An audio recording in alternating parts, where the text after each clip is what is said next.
شروع اللہ کا نام لے کر جو بڑا مہربان نہایت رحم والا ہے۔ اے ایمان والو، اپنے معاہدوں کو پورا کرو۔ تمہارے لیے چرنے والے مویشی حلال کر دیے گئے ہیں بجز ان کے جو تمہیں پڑھ کر سنائے جاتے ہیں، مگر حالت احرام میں شکار کو حلال نہ جاننا۔ اللہ جیسا چاہتا ہے حکم دیتا ہے۔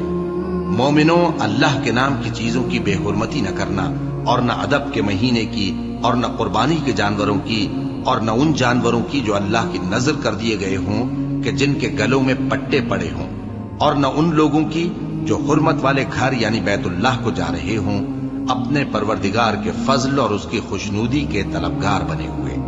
اور جب احرام اتار دو تو پھر اختیار ہے کہ شکار کرو، اور کچھ لوگوں کی دشمنی اس وجہ سے کہ انہوں نے تم کو مسجد حرام سے روکا تھا تمہیں اس بات پر آمادہ نہ کر دے کہ تم زیادتی کرنے لگو۔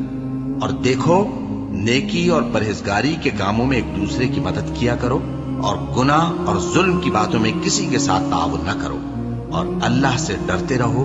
کچھ شک نہیں کہ اللہ کا عذاب سخت ہے۔